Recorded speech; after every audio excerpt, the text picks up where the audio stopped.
KKMD 600화, 프랑스 군사 전문지 메타 디펜스 번역, MGCS 탈퇴를 암시하며 프랑스에 쌓였던 불만을 폭발시킨 독일, FCAS도 위험하다. K2 흑표에 미치게 될 영향은?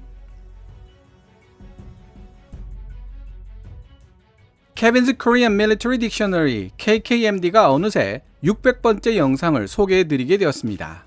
계산해봤더니 1년에 대략 150편 정도의 영상을 제작했는데요. 혼자서 외신 찾고 번역하고 영상 편집 작업과 나레이션까지 넣다 보니 기업형 유튜버처럼 영상을 자주 올리지 못하고 가끔 실수를 하기도 합니다.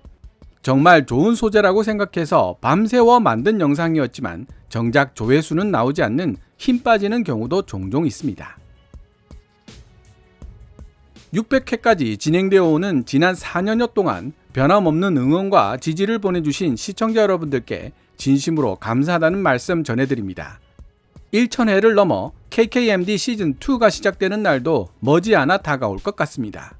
대한민국 K방산이 멈추지 않는 한, 그리고 외신이 사라지지 않는 한 KKMD는 앞으로도 계속 여러분들과 함께 할 것을 약속드립니다. 물론 재충전을 위한 휴식도 가끔 필요하겠지만요. 루마니아의 국방분석가 다치안 드라코는 2023년 9월 6일 자신의 페이스북을 통해 루마니아가 280여 대의 K2 흑표를 도입할 것으로 보인다고 보도했습니다. 루마니아 군비 총국장인 테오도르 인치카스 중장은 자신이 출연한 팟캐스트에서 루마니아 정부가 미국산 에이브람스 전차 54대와 함께 300대 정도의 신형 주력 전차 및 지원 차량을 도입할 예정이라고 언급을 했습니다. 드라코 국방분석가는 자신이 입수한 280여 대의 K2 흑표 도입 숫자와 인치카스 중장이 언급한 300여 대의 신형 주력 전차 숫자가 대략 일치한다는 사실을 강조했죠.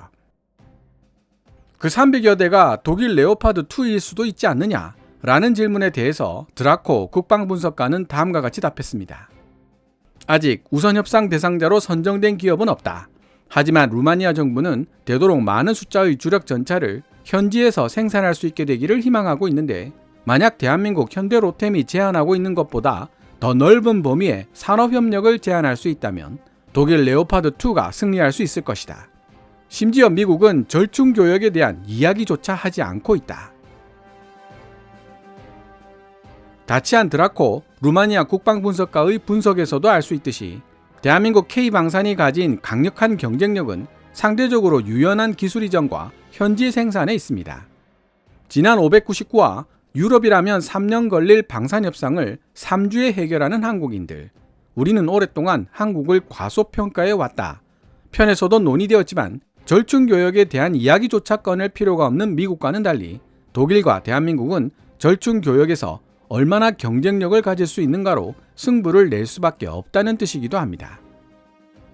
이렇게 유럽 지상 플랫폼 시장에서 대한민국 K방산이 전방위적인 압박을 펼치게 되자 독일도 본격적인 대응에 나서고 있는 모양새입니다.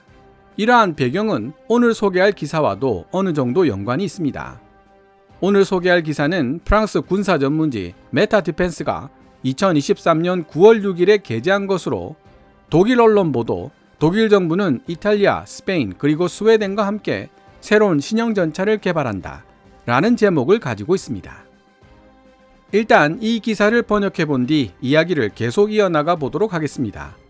기사 원문은 노란색 글자로 표시됩니다. 독일 언론 보도에 따르면 독일 정부는 신형 독일 전차를 설계하기 위해 이탈리아, 스페인, 스웨덴과 계약을 체결한 것으로 보인다. 프랑스와 독일이 합작하여 진행하고 있던 MGCS 프로그램의 미래에 대한 위협이 급속도로 명확해지고 있다. 이번 보도는 프랑스가 전혀 예상치 못했던 것이었다. 독일 프랑스 간 협력 관계를 산산조각 낼 수 있는 폭탄 같은 효과를 지닌 소식들이 몇몇 있었는데 독일 뉴스 사이트 한델스블라트의 폭로가 바로 그러한 경우였다. 이번 뉴스는 차세대 주력전차 MGCS 프로그램뿐만 아니라 유럽 방위협력 차원에서 프랑스가 희망하고 있던 그림들을 산산조각 낼 수 있는 위력을 지니고 있다.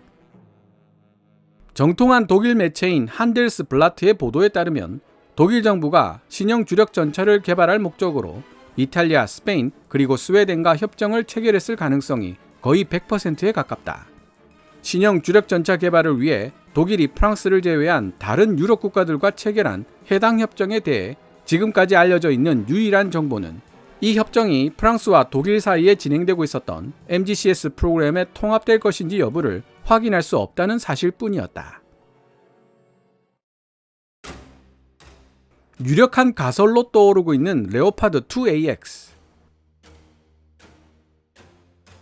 독일의 새로운 파트너로 언급된 세 나라의 면면을 고려해봤을 때 논란이 되고 있는 신형 주력 전차는 지금까지 크라우스 마페이 베그만에 의해 레오파드 2AX로 지정되어 왔던 레오파드 2의 새로운 버전일 가능성이 매우 높다.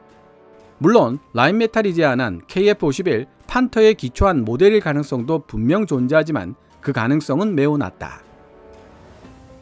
실제로 이탈리아는 이미 자국의 노후화된 주력 전차 C1 아리에테의 일부를 독일 전차로 교체하는 방안을 지지한다고 선언했다. 레오파드 2A5로부터 파생된 스웨덴 주력 전차 스트리스방 122는 1997년에 실전 배치되기 시작했다. 스페인에 대해서 말해보자면 220대의 레오파드 2A6와 함께 100대 정도의 레오파드 2A4를 여전히 운용하고 있다. 이탈리아, 스페인 그리고 스웨덴 이 세 나라들은 자국 전차들의 현대화 혹은 전차 전력 확장이라는 목적을 달성하기 위해 짧으면 2년, 길어도 5년 안에 새로운 신형 중전차를 도입해야 할 필요에 직면해 있다. 더구나 함께 신형 주력 전차 개발 프로그램을 진행한다면 유럽 국가들로부터 원조와 자금을 받을 수 있는 자격을 얻게 된다는 사실을 알고 있는 독일, 이탈리아, 스페인, 스웨덴 4개국들은 내심 유럽의 협력을 기대하고 있는 것처럼 보인다. MGCS 프로그램과 정면으로 맞서는 독일의 신형 주력 전차. 그러나 이번 신형 주력 전차 개발 발표는 차세대 주력 전차 MGCS 프로그램뿐만 아니라 6세대 전투기 FCAS 프로그램에 대해서도 독일 정부와 협상해야 하는 프랑스 정부의 목표 달성을 뒤흔들 위험이 있다. 실제로 독일 국방부는 라인메탈 KF-51 판터의 등장과 2019년 바이러스 팬데믹 사태로 불안정해진 산업 공유를 재편하려는 목적으로 이탈리아를 MGCS 프로그램에 합류시키겠다는 의도를 일부러 유출한 것으로 보인다. 한델스블라트를 통해 세상에 드러나게 된 이번 정보 유출은 독일 정부가 여전히 MGCS 프로그램을 주도하고 있을 뿐만 아니라 무엇보다도 MGCS 프로그램이 실패할 경우를 대비해 이탈리아와 함께 구상 중에 있는 플랜 B마저 성공할 가능성이 거의 없다는 사실을 시사한다.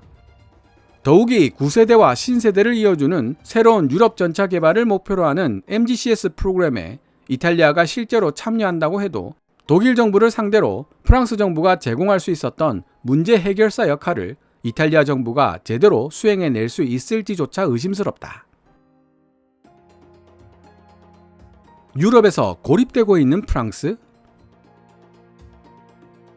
마지막으로 독일의 신형 주력 전차 개발 발표는 프랑스 언론을 통해 이탈리아 정부가 밝혔던 희망, 즉 국방 분야 협력에 있어 프랑스 정부와 노선을 공유하겠다는 이탈리아의 희망도 동시에 손상시키고 있다. 더 나쁜 것은 올해 프랑스가 역대 최고 수준의 방산 수출을 기록했음에도 불구하고 유럽 내에서 그 어느 때보다 고립되어 있는 것처럼 보인다는 사실이다. 이번 폭로에 대한 최종 결정을 내리기 전에 우리 프랑스는 먼저 독일, 이탈리아, 스페인, 그리고 스웨덴 정부의 공식적인 반응을 기다려야만 할 것이다. 특히 한델스블라트가 언급한 독일 신형 주력 전차 개발 프로그램의 범위를 정확하게 파악하는 것이 급선무이다. 무엇보다도 현재 상황에서는 프랑스의 입지를 주의 깊게 관찰할 필요가 있으며 독일 신형 주력 전차 개발 정보가 정확한 것으로 판명될 경우 향후 유럽 지정학에서 프랑스의 입지는 중대하고 영구적인 수준으로 약화될 수 있다는 점을 인식해야 한다. 메타 디펜스를 통해 여러 번 언급했던 것처럼 프랑스 정부는 MGCS를 설계하기 위해 EMBT를 외면했던 결정을 크게 후회할 것으로 예상된다.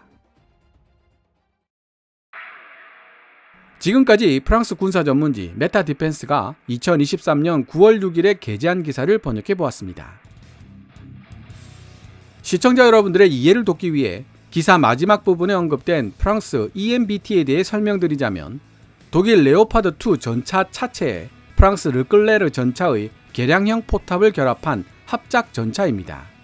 유럽 최대의 방위산업 전시회 유로사토리 2022에서 EMBT의 기술 시범 모델이 등장한 적이 있었습니다.